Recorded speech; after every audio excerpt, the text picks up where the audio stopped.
I paid off a $170,000 debt for my son to save his family. I gave them my house so they could start over. The next day, they sold the house and left the country. My daughter-in-law left a note. "Loser old woman, you stink. Drop a heart if you do anything for your family, you might change your mind by the end." The call came on a Tuesday morning while I was watering my roses. Neil's voice was strained, desperate in a way I had never heard before. At 68, I believed I'd heard every tone possible from my son. But this was different. This was the sound of a man drowning. "Mom, I need to see you. Can I come over?" "Yes, urgent." I set down my watering can, my arthritic fingers trembling slightly. "Of course, sweetheart. Is everything all right?" There was a long pause, then a sound that might have been a sob. "No, Mom. Nothing's all right." Neil arrived 20 minutes later with Avalon trailing behind like a shadow. My daughter-in-law had always been beautiful in that sharp, calculated way that made me uncomfortable. Today, she looked different, though. There was something predatory in her green eyes, something that made my stomach tighten with unease. "Hi, Colleen," Avalon said, her voice honey-sweet but somehow cold. She kissed my cheek, and I caught a whiff of expensive perfume that felt too strong, too deliberate. Neil couldn't meet my eyes. He slumped into my kitchen chair, the same one he sat in as a boy when he was in trouble. His hair was disheveled. His usually pressed shirt wrinkled. Dark circles shadowed his eyes. "Tell me what's wrong," I said, pouring coffee into my best china cups. The ones I saved for special occasions, though this hardly felt like one. "We're in trouble, Mom. Deep trouble." Neil's voice cracked. "I made some bad investments. Really bad ones.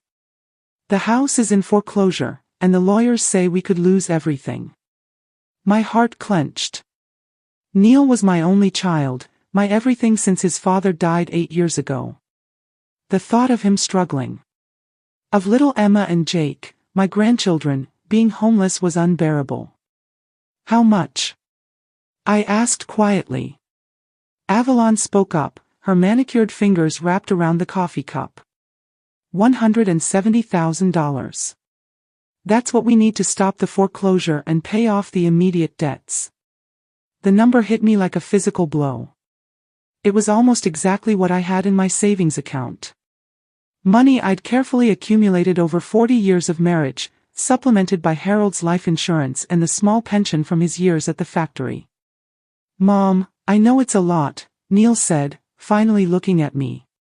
His eyes were red-rimmed and pleading. "But I don't know where else to turn. The kids are asking why we're looking at apartments, and I can't tell them we might end up in a shelter."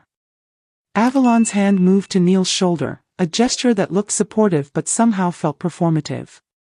"We've exhausted every other option, Colleen. Neil's too proud to ask, but I told him, family helps family." There was something in the way she said it that rankled me, but I pushed the feeling aside. This was about my son and my grandchildren. Pride was a luxury I couldn't afford when their future was at stake. "What about the house?" I heard myself asking. "Even if we solve the immediate crisis, where will you live?" Neil and Avalon exchanged a look I couldn't quite read. "We were hoping," Neil said slowly, "that maybe we could stay here with you just temporarily until we get back on our feet. My house, the 4-bedroom colonial that Harold and I bought as newlyweds, where we'd raised Neil, where every corner held memories. It was too big for me now." That was true. The mortgage had been paid off for 15 years. "The kids love this house," Avalon added, her voice taking on a warmer tone. "They have so many memories here with Grandma. It would be stable for them during this transition." I looked at my son, my baby boy, now 43 years old and falling apart at my kitchen table. I thought about Emma, only 12, and Jake, just 9. They didn't deserve to suffer because of their father's mistakes. "Okay, I said quietly. Neil's head snapped up. Okay, I'll give you the money, and you can move in here. We'll make it work. The relief on Neil's face was instant and overwhelming. He pushed back from the table and wrapped me in a hug so tight I could barely breathe. Mom, I can't believe it. Thank you. Thank you so much. Over his shoulder, I saw Avalon's expression. For just a moment, her mask slipped, and I saw something that made my blood run cold. It wasn't relief or gratitude. It was satisfying. Pure calculating satisfaction. But Neil was holding me, crying into my shoulder like he had as a little boy, and I told myself I was imagining things. Stress could make anyone look strange. We'll need to do this quickly, Avalon said, her voice businesslike. Now, the foreclosure proceedings are moving fast. The next few days passed in a blur of paperwork and phone calls. I liquidated my savings account, watching 40 years of careful accumulation disappear with a few signatures. The bank manager, Mrs. Henderson, who'd known me for 20 years, looked concerned. Are you sure about this, Colleen? This is your entire nest egg. It's for my family, I said firmly, though my hands shook as I signed the withdrawal slip. The house transfer was more complicated. My lawyer, Jim Patterson, had handled Harold's will and seemed genuinely worried. Colleen, I have to ask, are you certain you want to sign the house over completely? We could arrange something more protective. Maybe a shared ownership or, Jim, I interrupted. My son needs stability. His children need a home. This is the right thing to do. Neil seemed uncomfortable with the lawyer's questions, shifting in his chair and avoiding eye contact. Avalon, however, was all smiles and gracious charm. Mr. Patterson, we completely understand your concern for Colleen. That's exactly why we want this to be a family home where we can all take care of each other. But when Jim stepped out to make copies, I heard Avalon whisper to Neil, the sooner we get this done, the better. Before she changes her mind. The comment sent a chill down my spine. But when I looked at her, she was smiling warmly at me. I was just telling Neil how grateful we are, Colleen. The children are so excited to live with Grandma. I forced myself to smile back, pushing down the growing unease in my chest. The day we finalized everything, Neil hugged me again. Mom, you've saved us. I promise we'll make this work. We'll take care of you, too. Avalon nodded enthusiastically. Absolutely. We're a family now, all under one roof. It'll be perfect. As I watched them drive away to collect their belongings, I stood in the doorway of what was no longer my house, feeling strangely hollow. I'd given them everything, my money, my home, my security. But instead of the warm glow of having helped my family, I felt an inexplicable dread.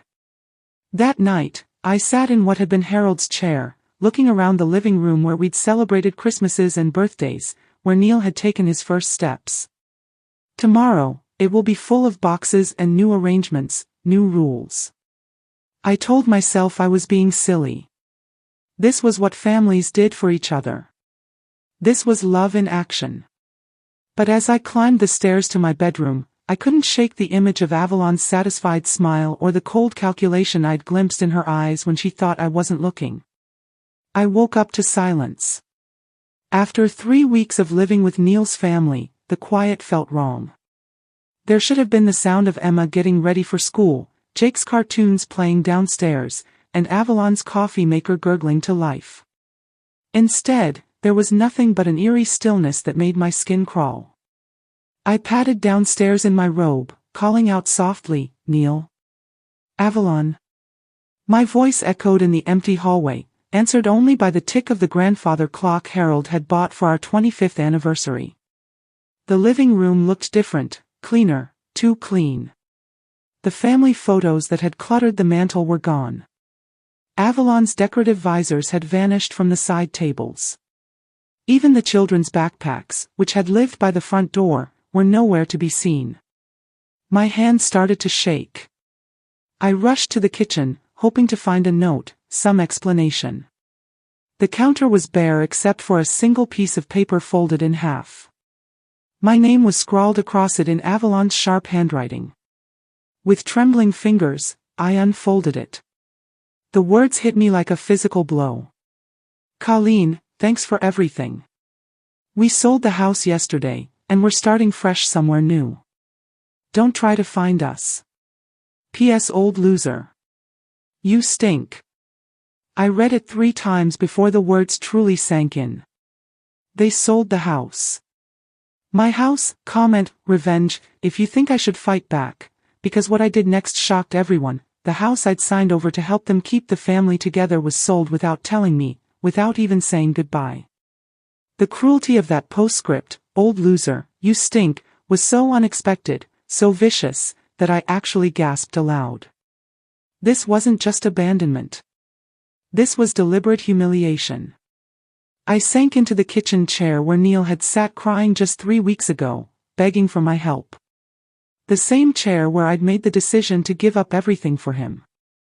The irony wasn't lost on me. I was now homeless in what used to be my own home. My phone buzzed. A text from an unknown number. The house sale went through. New owners take possession Monday. You need to be out by Sunday. Today was Friday. The reality crashed over me in waves. I had no money. I'd given it all to Neil. I had no home. He'd sold it out from under me. I had nowhere to go and less than 3 days to figure it out. I tried calling Neil's number. Disconnected. Avalon's phone went straight to a voicemail box that was full. Their social media accounts had vanished overnight. They hadn't just left me. They'd erased themselves completely, covering their tracks like criminals. I sat at that kitchen table for hours, the note clutched in my hands, trying to understand how I'd been so completely fooled. Every conversation, every gesture of gratitude, every promise to take care of me, lies. The worst part wasn't even the money or the house. It was realizing that my son, the baby I'd nursed through fevers and nightmares, the boy I'd cheered at baseball games, the man I thought I knew, had planned this betrayal. He'd looked me in the eye and lied with such conviction, I'd never suspected a thing. Around noon, Mrs. Henley from next door knocked on the front door. I could see her through the window, holding a casserole dish and wearing the concerned expression she usually reserved for funerals. Colleen, I heard voices early this morning and saw the moving truck. Is everything all right? Moving truck. They'd hired professional movers while I slept, quietly packing their lives away and disappearing like smoke. I opened the door, still clutching Avalon's note. Mrs. Henley took one look at my face and stepped inside without being invited. Oh honey, what happened? The story came out in broken pieces. Mrs. Henley's expression shifted from concern to shock to outrage as I explained about the money, the house transfer, and the overnight disappearance. That's fraud, she said flatly. You need to call the police. But what crime had they actually committed? I'd willingly given them the money and signed over the house. They'd never promised to let me live there forever. The cruelty was devastating, but it probably wasn't illegal. What are you going to do? Mrs. Henley asked gently. I honestly didn't know. At 68, with no savings and no home, my options were terrifyingly limited. I could probably stay in a motel for a few weeks, but then what? Senior apartments had waiting lists. My Social Security barely covered basic expenses, let alone rent in today's market. I might have to call the Salvation Army. I admitted, the words tasting bitter in my mouth. See if they have any emergency housing. Henley's eyes filled with tears. Colleen, you can stay with us while you figure things out. It's not much, but, no, I said quickly. I won't impose on your family. You've got your own troubles. But her kindness, after the calculated cruelty of my own family, nearly broke me. I excused myself to the bathroom and cried until my chest ached. That afternoon, I started packing my belongings into the old suitcases I'd stored in the attic. 40 years of life reduced to a few bags. I found myself touching things I'd taken for granted. Harold's reading glasses are still on his nightstand. The quilt my mother had made for our wedding. Photos of Neil at every stage of his life. How had that sweet little boy turned into someone who could do this to his own mother? I was folding Harold's favorite sweater when I found the first real estate listing on my phone. Someone had forwarded it to me, probably Mrs. Henley, trying to be helpful. It was my house, described in glowing terms. Charming colonial with original hardwood floors and vintage fixtures. The asking price was $340,000. I stared at the number until it blurred. They'd sold my house for nearly twice what I'd given them. After paying off their supposed debts, they'd walked away with a fortune, my fortune. But there was something else in the listing that made my blood run cold.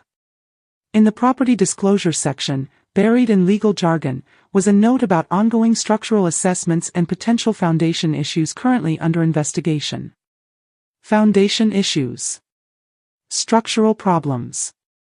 My heart started racing as pieces clicked into place. I grabbed my reading glasses and read the disclosure more carefully. There were mentions of settling concerns, recommended geological surveys, and previous homeowner awareness of subsurface instability. I knew about the foundation problems. Of course I knew. Harold and I had discovered them 15 years ago when we tried to finish the basement. The whole house sat on what the engineer called problematic soil composition. Fixing it would cost more than the house was worth, so we'd simply avoided the basement and hoped for the best. Neil knew about it, too. He'd been with us when the engineer delivered his report. He'd seen the paperwork and heard the warnings about potential settling and structural compromise. So, when I signed the house over to them, they inherited not just a property but a massive liability I had never disclosed to any potential buyers. Suddenly, Avalon's satisfied smile made perfect sense. They hadn't just stolen from me. They'd stuck me with a worthless property while they fled with my money. Except they hadn't fled fast enough. My phone rang. The caller ID showed a number I didn't recognize, but something made me answer. Mrs. Morrison, this is Jennifer Walsh from Walsh & Associates Real Estate. I'm calling about the property at 47 Maple Street. We're representing the buyers, and there's been a significant development regarding the foundation inspection. I gripped the phone tighter. What kind of development? Well, ma'am, it appears there are some serious structural issues that weren't properly disclosed in the sale. The new owners are facing potentially hundreds of thousands in repairs, and they're exploring legal action against the sellers. My mouth went dry. Legal action? Yes, ma'am. Property fraud is a serious matter, especially when it involves concealing known defects. Do you happen to know how we might contact Mr. Neil Morrison and his wife? They seem to have disappeared, and we have some very urgent papers to serve. I looked down at Avalon's cruel note, at the words, "Old loser, you stink," and felt something shift inside me. For the first time since finding that note, I smiled. I'm sorry, I said calmly. I have no idea where they are. The Sunset Manor efficiency apartment smelled like disinfectant and old carpet. 1,800 square feet of my life reduced to 400 square feet of beige walls and fluorescent lighting. I sat on the edge of the narrow bed, staring at the stack of legal papers that had been delivered that morning. 3 weeks had passed since I'd moved out of my house. 3 weeks of sleeping in this sterile box while lawyers and real estate agents called daily, asking questions I couldn't answer about Neil and Avalon's whereabouts. The papers in my lap were from the buyers of my house, the Hendersons, a young couple with twin toddlers who'd been planning to start their dream life in what they thought was a solid family home. Instead, they discovered that the foundation was slowly sinking, the entire structure was compromised, and the previous owners had vanished without a trace. Their lawyer was demanding information about Neil and Avalon. The insurance company was launching an investigation into potential fraud.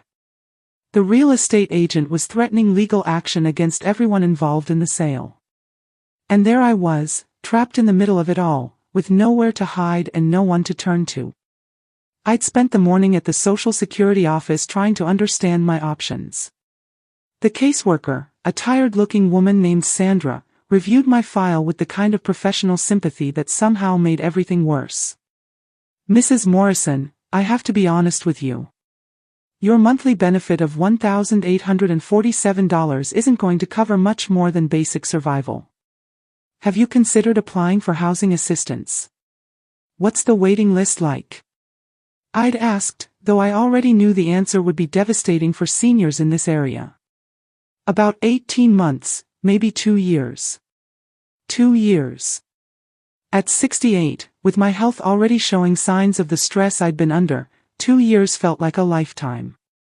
The worst part was the isolation. Neil had been my primary connection to the world beyond my neighborhood, his children had been my main source of joy, my reason for getting up in the morning. Now they were gone, and I found myself wondering if Emma and Jake even knew what their parents had done to me. Did they think I'd simply chosen to disappear from their lives? Mrs. Henley still called occasionally, checking on me with the kind of gentle persistence that made my chest ache. She'd offered again to let me stay with them, but I couldn't bear the thought of being a burden. I'd already lost too much dignity to sacrifice what little remained. The depression crept in slowly, like water rising in a basement. Some mornings, I couldn't find a reason to get out of bed. The apartment's kitchenette mocked me with its single burner and mini fridge. I'd gone from cooking Sunday dinners for my family to heating canned soup for one. I'd started talking to Harold's picture, propped on my nightstand beside the few possessions I'd managed to salvage. "I really messed up this time," I told his smiling face one particularly dark evening. "You always said I trusted too easily. You were right." The silence that answered me was worse than any argument we'd ever had. I tried to piece together the signs I'd missed, the red flags I'd chosen to ignore, Avalon's constant comments about the house being too big for me. Neil's sudden interest in my financial situation after years of barely staying in touch. The way they'd rushed the paperwork, discouraging me from having my own lawyer review everything. How had I been so blind? The phone rang, startling me from my spiraling thoughts. I almost didn't answer. Most calls these days were from lawyers or collection agencies trying to track down Neil. "Mrs. Morrison, this is Detective Martinez with the County Fraud Unit. I was hoping we could schedule a time to talk." My blood turned to ice.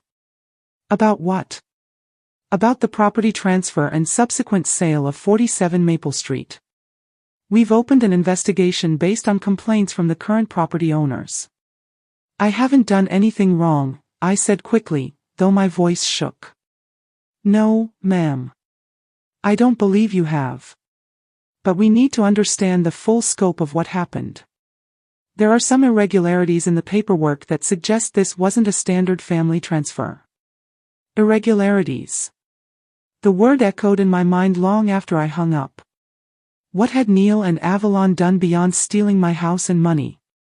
What other lies had they told?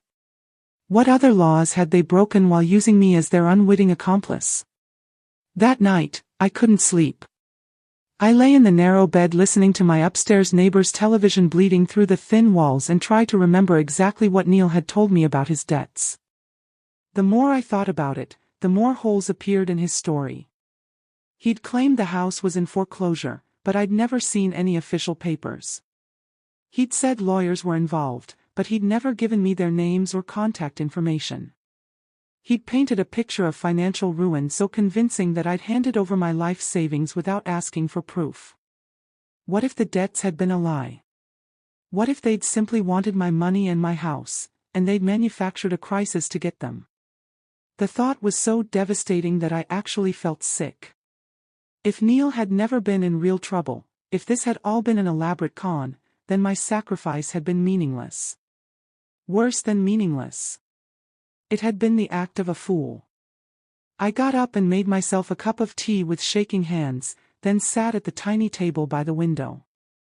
Outside, the parking lot was empty except for a few cars belonging to other residents who, like me, had nowhere else to go. My reflection stared back at me from the dark window, a pale, thin woman who looked older than her 68 years. The woman in the glass bore little resemblance to the confident person I'd been just a month ago when I had a home, savings, and a family. That woman had been naive, but she'd also been loved. Or so she'd thought.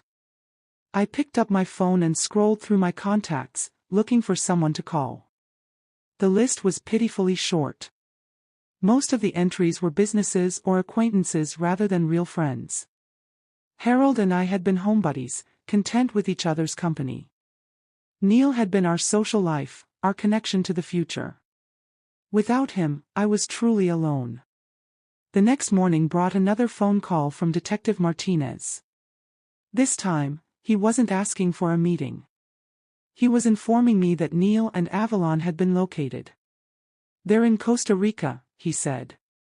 "We're working with international authorities to determine our options for extradition." Costa Rica, the words came out as a whisper. "Yes, ma'am. Apparently, they've been there for several weeks. They purchased property there shortly after the sale of your house." Of course they had. While I was sleeping on a narrow bed in an efficient apartment, worrying about how to afford groceries, they were living in paradise on money that had been mine. "Mrs. Morrison, I need to ask you some difficult questions about the condition of the house when you transferred ownership. The buyers are claiming that significant structural problems were concealed during the sale." I closed my eyes, feeling the weight of what I was about to admit. I knew about the foundation issues. "You knew?" "My husband and I discovered them years ago. We never fixed them because the cost was prohibitive. Neil knew about them, too.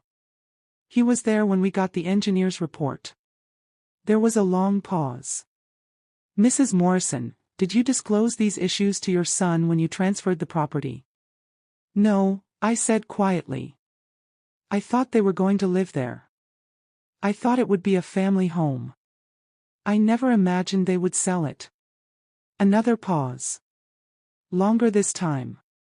"Ma'am, I think you need to speak with a lawyer. It's possible that you're a victim here, not a perpetrator, but the situation is complex, and you need legal representation." A victim. The word should have provided some comfort, but instead it only reinforced how completely I'd been destroyed. I was a victim without resources, without family, and without hope of recovery. After I hung up, I sat in my chair by the window and watched the world go by outside. Other people live their normal lives, going to work, visiting family, secure in their homes and relationships. I envied them, their certainty, their trust in the people they loved. But as the day wore on, something began to shift inside me. The despair was still there. But underneath it, I felt the first stirrings of something else. Anger. Neil and Avalon were living in Costa Rica on my money. Probably laughing about the old loser they'd left behind. They thought they'd won, thought they'd gotten away with it. They had no idea what they'd actually done to themselves. The law office of Peterson and Associates occupied the third floor of a modest building downtown. Nothing like the glossy corporate firms I'd seen on television. Sarah Peterson was younger than I'd expected, maybe 45, with graying hair pulled back in a practical bun and intelligent eyes behind wire-rimmed glasses. "Mrs. Morrison," she said, gesturing to a chair across from her cluttered desk. "Detective Martinez filled me in on the basics of your situation. I have to say this is one of the more unusual cases I've encountered." Unusual. That seemed to be the theme of my life lately. "I want to be upfront with you," Sarah continued, opening a thick file folder. "I'm taking this case pro bono because I believe you've been victimized, but the legal landscape here is complicated." Over the next hour, she walked me through the maze of laws and regulations that Neil and Avalon had potentially violated: property fraud, elder abuse, concealment of material defects, and possible mail fraud if they'd used false information in any of their paperwork. "The good news," Sarah said, is that the buyers of your house aren't pursuing action against you personally. Their insurance company has determined that you were likely an unwitting participant in the fraud. I felt some of the tension leave my shoulders. And the bad news? The bad news is that recovering your losses is going to be difficult. Even if we can prove fraud, your son and daughter-in-law appear to have moved most of the money offshore. She pulled out another document, this one with an official seal at the top. However, there's been an interesting development. The Costa Rican authorities have frozen several bank accounts linked to your son and his wife. My heart jumped. Why? Because they made a critical error. When they purchased property in Costa Rica, they had to declare the source of their funds. They claimed the money came from the sale of a family property that had been gifted to them. But when the Costa Rican bank did their due diligence, they discovered the foundation problems and the ongoing legal issues. Sarah leaned forward, her expression growing more animated. Here's where it gets interesting. Costa Rica has very strict laws about foreign nationals bringing in money from potentially fraudulent real estate transactions. They take it seriously because they don't want their country used as a haven for international property scams. So, they're in trouble there, too. More than trouble, they're facing potential criminal charges in Costa Rica for money laundering. The property they bought has been seized, and they're not allowed to leave the country while the investigation continues. For the first time in weeks, I felt something that might have been hope. What does that mean for me? It means we have leverage, and it means they're probably desperate to resolve this situation before the Costa Rican authorities decide to prosecute. Sarah pulled out her phone and showed me a news article from a Costa Rican English-language newspaper. The headline read, "American couple detained in property fraud investigation." Below it was a photo of Neil and Avalon being escorted from what looked like a police station. Seeing them in handcuffs should have made me sad. Neil was still my son, still the little boy I'd raised and loved. But all I felt was a cold satisfaction. They looked terrified and disheveled. Nothing like the confident criminals who disappeared with my life savings. "There's something else," Sarah said, pulling my attention back to the conversation. "The foundation problems with your house, they're worse than anyone initially realized." She handed me an engineering report that had been commissioned by the new owner's insurance company. I scanned the technical language, struggling to understand the implications. What does this mean in plain English? It means the house is essentially uninhabitable. The foundation has shifted so much that the entire structure is compromised. The repair costs are estimated at over $400,000, more than the house is worth. I stared at the report, remembering Harold's worried face 15 years ago when the first engineer had delivered his assessment. We knew it was bad, but not this bad. The interesting thing is the timeline, Sarah continued. According to this report, the deterioration accelerated significantly in the past 5 years. What that means is that your son and daughter-in-law were living in a house that was literally falling down around them, and they knew it. But they never said anything to me because they were planning this all along. Think about it. They could have asked you for help with repairs and could have worked with you to address the foundation issues properly. Instead, they waited until the house became your liability, then disappeared with your money while leaving you responsible for a worthless property. The calculated cruelty of it took my breath away. This wasn't a desperate act by people in crisis. This was a long-term plan to defraud me while destroying my life in the process. "There's more," Sarah said gently. "We've been investigating your son's financial history, the debts he claimed to have, and the foreclosure proceedings. There's no record of any of it." I felt the room spin slightly. None of it was real. None of it. In fact, based on what we can determine, Neil and Avalon have been financially stable for years. They both had good jobs, a decent savings account, and no significant debts beyond normal household expenses. The betrayal cut deeper than I'd thought possible. Every tear Neil had shed in my kitchen, every desperate plea for help, every promise to pay me back, all of it had been theater. Why? I whispered. Why would they do this to me? Sarah's expression softened. From what we can piece together, they'd been planning to leave the country for some time. They needed liquid capital to purchase property abroad and establish themselves in Costa Rica. Your house and savings represented an easy source of funding. Easy, I repeated bitterly. I'm sorry. I know how difficult this must be to hear. I looked out the window at the busy street below, watching people hurry past with their everyday concerns and normal families. What happens now? Now we have some choices. The Costa Rican authorities are willing to work with us if your son and daughter-in-law agree to make restitution. They want this resolved quickly to avoid an international incident. And if they don't agree, then they face prosecution in Costa Rica, which could mean years in prison and complete forfeiture of their assets. Either way, you're likely to recover at least some of your losses. Sarah handed me another document. This one marked the settlement proposal. They've already indicated through their Costa Rican lawyer that they're willing to negotiate. I looked at the numbers on the page. It wasn't everything I'd lost, but it was enough to give me back some semblance of security. There's one more thing, Sarah said, her tone becoming more serious.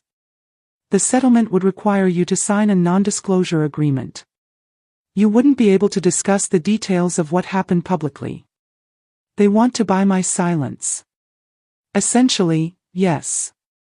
The question is whether that's acceptable to you. I thought about Avalon's cruel note, about the weeks I'd spent in that sterile apartment, wondering if I'd die alone and forgotten. I thought about the fear and desperation they'd put me through. The way they'd made me question my own judgment and worth. Money could restore my financial security, but it couldn't undo the emotional damage they'd caused. I need to think about it, I said finally. Sarah nodded. Take your time, but don't take too long. The Costa Rican authorities won't hold them indefinitely, and if they're released, recovering anything becomes much more difficult. That evening, back in my efficiency apartment, I sat with the settlement documents spread across my tiny table.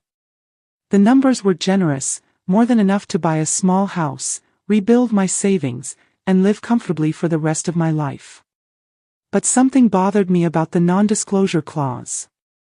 It felt like they were trying to erase what they'd done to buy the right to never be held accountable for their cruelty. My phone rang. Mrs. Henley is calling for her weekly check-in. How are you holding up, dear? I told her about the settlement offer, about Neil and Avalon's arrest in Costa Rica, and about the possibility of getting my money back. That's wonderful news, she exclaimed. You must be so relieved.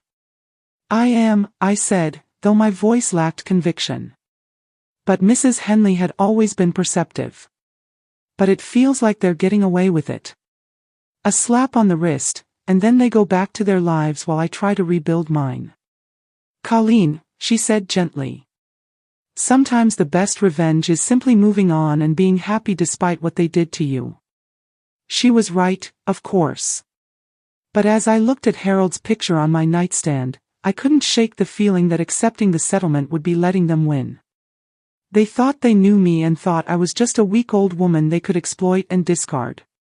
They had no idea what they'd awakened when they decided to destroy my life.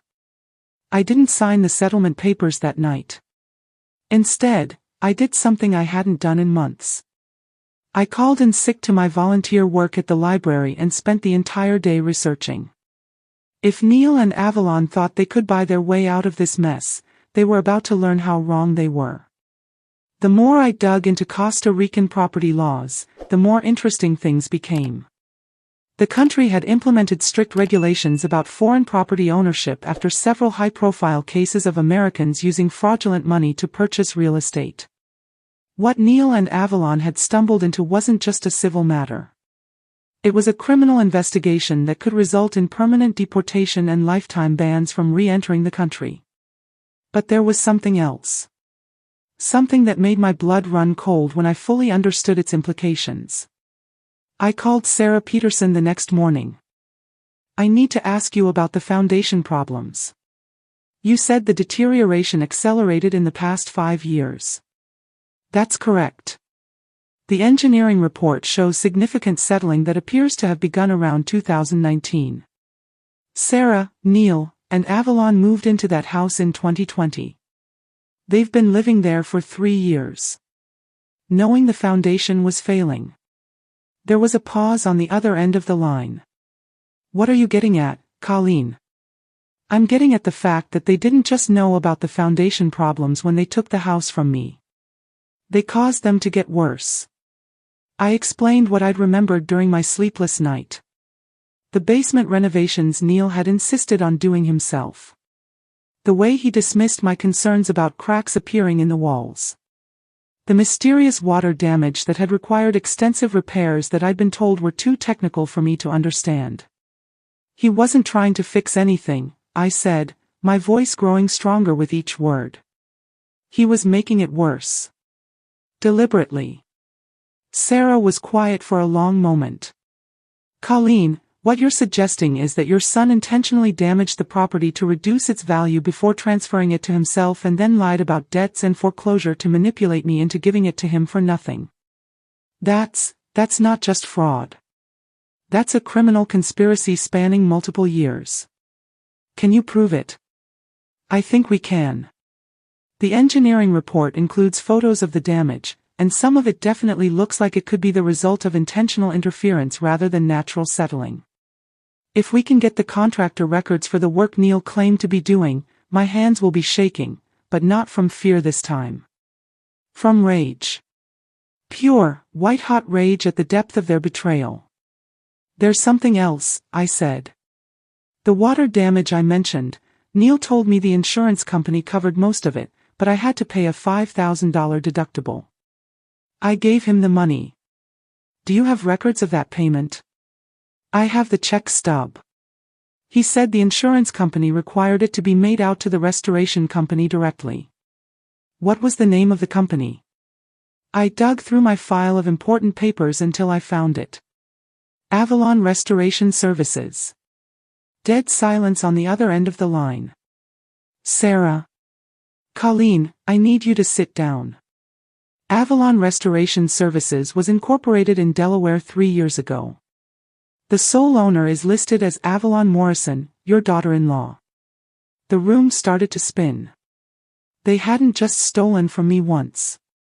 They'd been systematically defrauding me for years, creating fake emergencies and phantom businesses to extract money while simultaneously destroying the value of my property. How much? I whispered. I'll need to do a full audit, but based on what you've told me, we're looking at potentially tens of thousands of dollars in fraudulent charges over the past 3 years. I thought about all the times Neil had called with urgent repair needs. All the cash I'd handed over without question, because I trusted my son. All the times Avalon had been so grateful for my help while she was literally stealing from me. They played a long game, I said, more to myself than to Sarah. A very long game, and a very stupid one, because now we have a paper trail going back years. That afternoon, Sarah and I met with Detective Martinez again, this time with a stack of evidence that painted a picture of calculated, long-term elder abuse and fraud. The detective's expression grew grimmer as we laid out the timeline. This changes everything, he said finally. We're not talking about a desperate couple making bad decisions. This is organized criminal activity. What does that mean for the Costa Rican situation? Sarah asked. It means we're going to request extradition for prosecution here. The charges we can file now are much more serious than anything they're facing there. He turned to me. Mrs. Morrison, I want you to understand what this means. If we pursue this course, your son could be looking at 5 to 10 years in federal prison. Your daughter-in-law could face similar charges. This isn't a slap on the wrist anymore. The weight of it hit me like a physical blow. Neil, my little boy, could spend the rest of his 30s and possibly his 40s in prison. Emma and Jake would grow up with their father behind bars.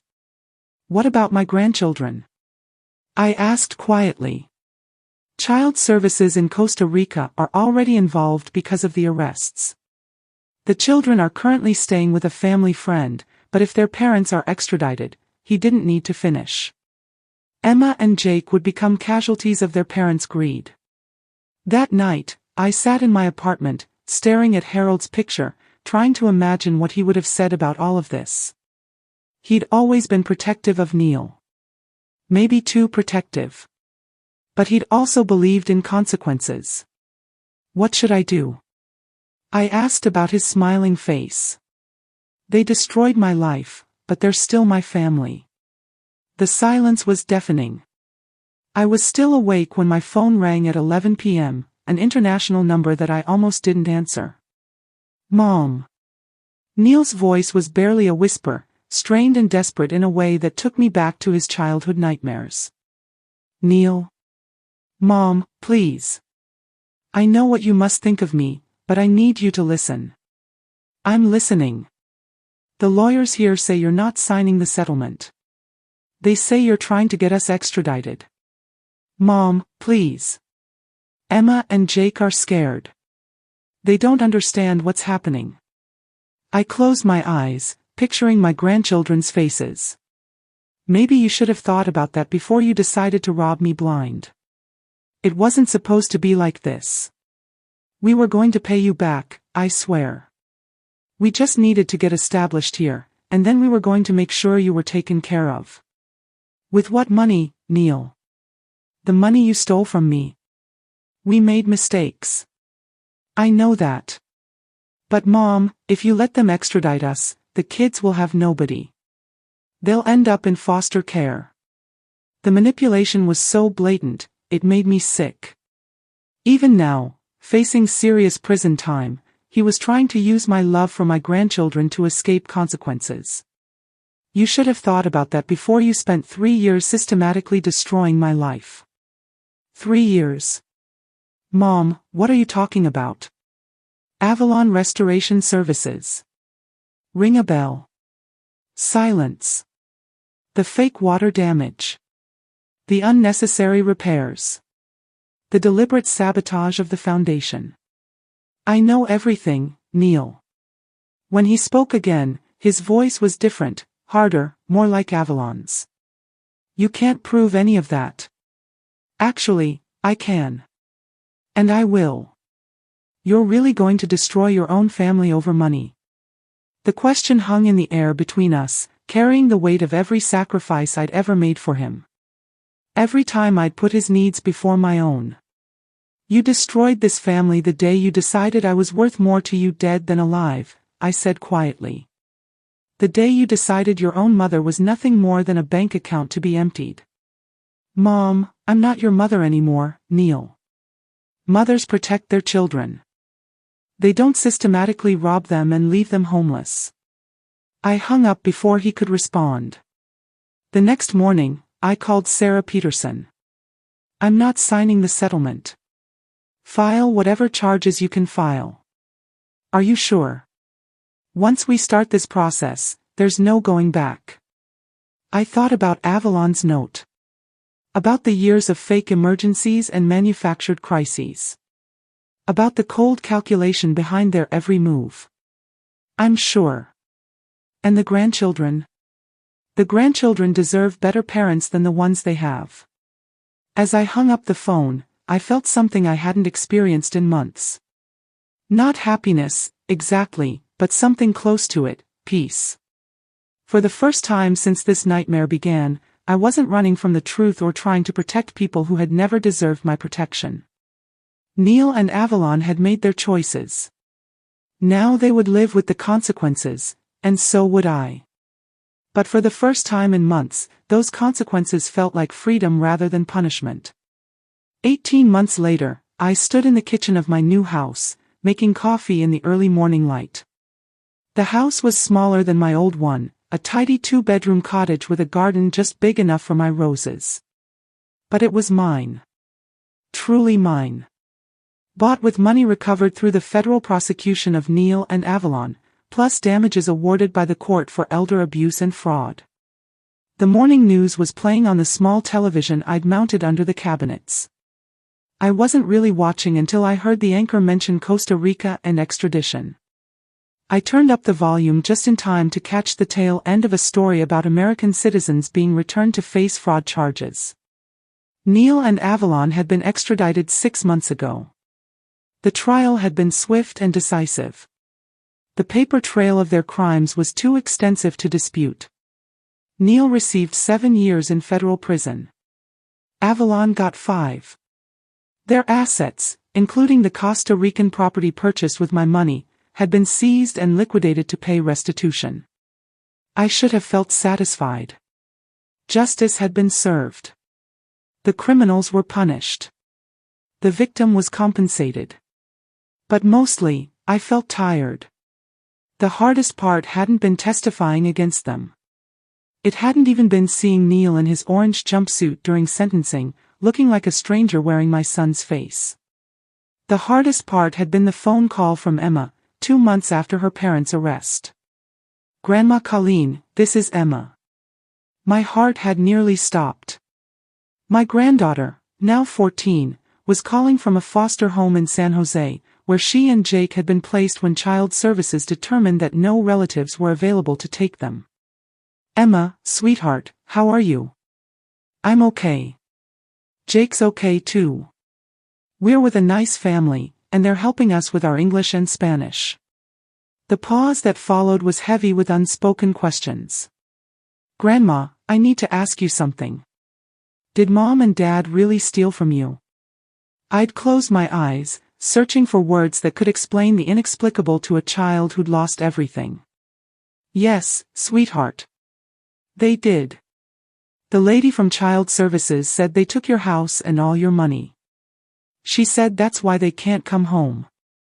"That's right." Another pause. "Are you mad at us for what they did?" The question had broken my heart in ways I didn't know were possible. "Oh, honey. No, I'm not mad at you. I could never be mad at you." "Then why?" Her voice had wavered.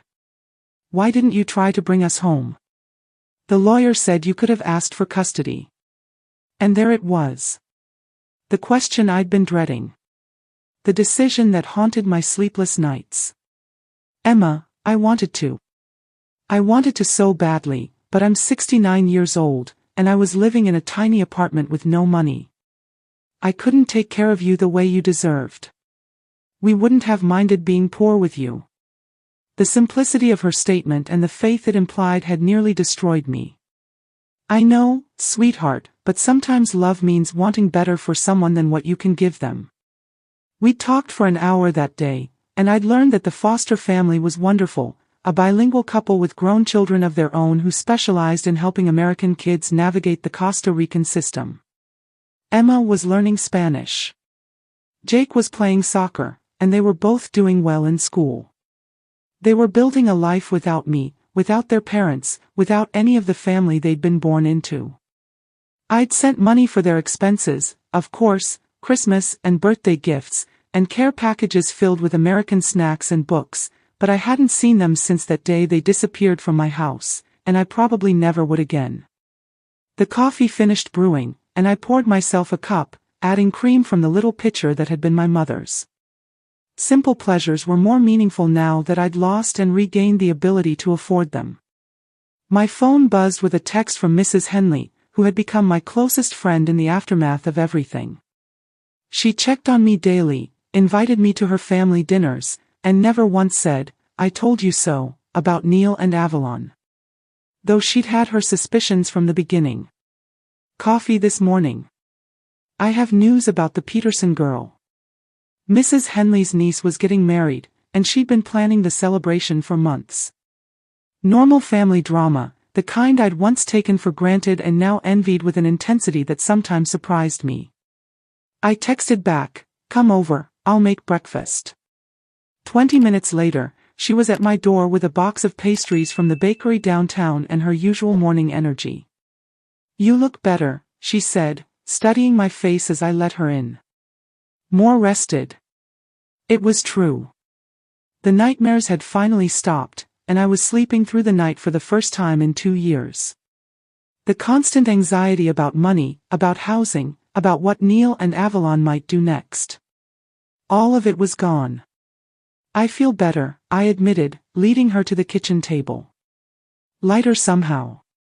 That's what happens when you stop carrying other people's guilt. Mrs. Henley had a way of cutting straight to the heart of things. She'd been the one to point out that I'd been apologizing for Neil and Avalon's crimes as if I'd committed them myself. Any word from the kids? She asked gently, settling into her chair. Emma emails sometimes. They're doing well. Really well, actually. Better than I'd hoped, but I miss them. I miss the people I thought were going to become with me in their lives. Mrs. Henley reached across the table and squeezed my hand. Maybe that's not over yet. They're young. When they're older, when they understand more about what happened, maybe, I said, though I wasn't sure I believed it. But I can't live my life waiting for maybe. And that was the truth I'd finally accepted. Emma and Jake might choose to reconnect with me someday, or they might decide that I was too connected to the worst chapter of their lives. Either way, I couldn't spend my remaining years paralyzed by guilt over choices I'd made in impossible circumstances.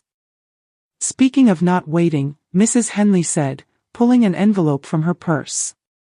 I have something for you. The envelope was cream-colored, heavy paper with elegant script addressing.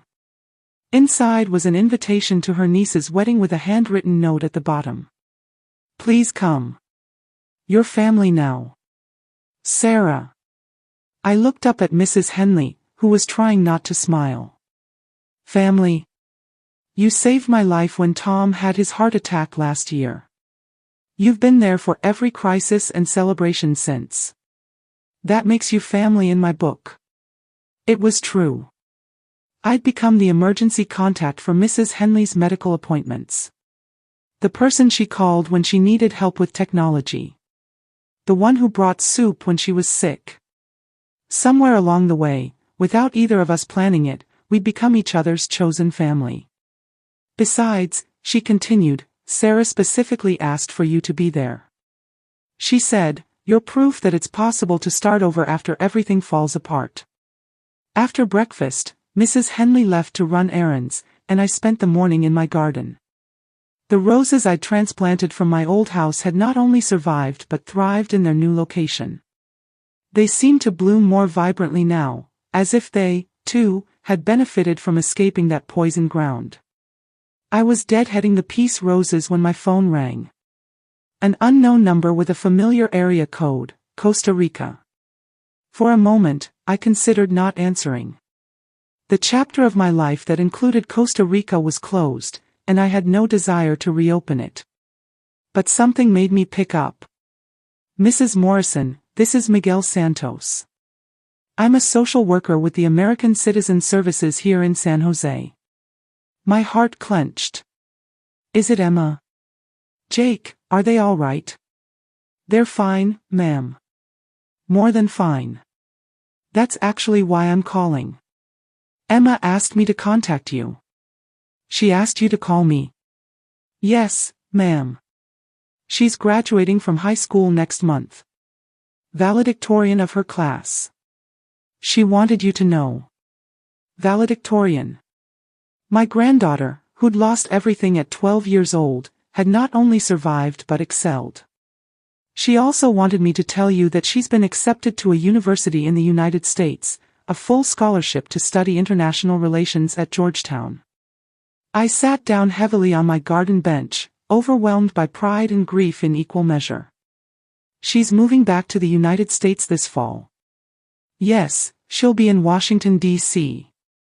Washington, D.C., 3 hours by train from my new home. Close enough to visit if she wanted to see me. Mr. Santos. Did she say anything else? She said to tell you that she understands now why you made the choices you made and that she hopes someday you can meet the woman she's become. I ended the call and sat in my garden for a long time, tears streaming down my face. But for the first time in 2 years, they weren't tears of grief or regret. They were tears of possibility. That evening, I called Sarah Peterson to thank her for everything she'd done. The conversation reminded me of how far I'd come from the broken woman who'd first walked into her office. "You know," Sarah said, "I've been thinking about writing an article about elder abuse cases like yours. With your permission, of course." "What would you say?"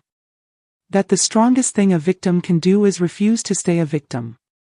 That justice isn't just about punishment. It's about reclaiming your own life." After I hung up, I walked through my small house, turning on lamps against the gathering darkness. Every room was decorated with things I'd chosen, arranged the way I wanted them. No one else's needs or preferences to consider.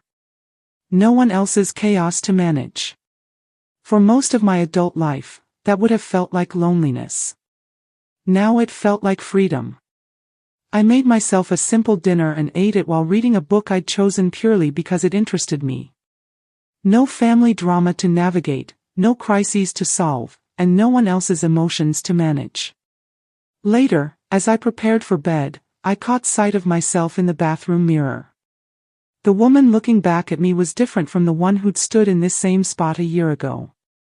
Older, yes, but stronger, more solid, and more present in her own life. Neil and Avalon had tried to erase me, to reduce me to nothing more than a source of money and shelter. They'd almost succeeded, but I was still here, battered, but not broken, changed, but not destroyed. And that, I realized, was the best revenge of all. Tomorrow, I will start planning a trip to Georgetown University in the fall. Maybe Emma would want to see me. Maybe she wouldn't. But I would be there, available if she needed me. Ready to meet the remarkable woman my granddaughter had become, despite everything. I turned off the lights and climbed into my own bed, in my own house. Surrounded by the peaceful silence of a life that finally belonged entirely to me. For the first time in decades, I fell asleep smiling. Now I'm curious about you, who listened to my story. What would you do if you were in my place? Have you ever been through something similar? Comment below. And meanwhile, I'm leaving on the final screen 2 other stories that are channel favorites, and they will definitely surprise you. Thank you for watching until here.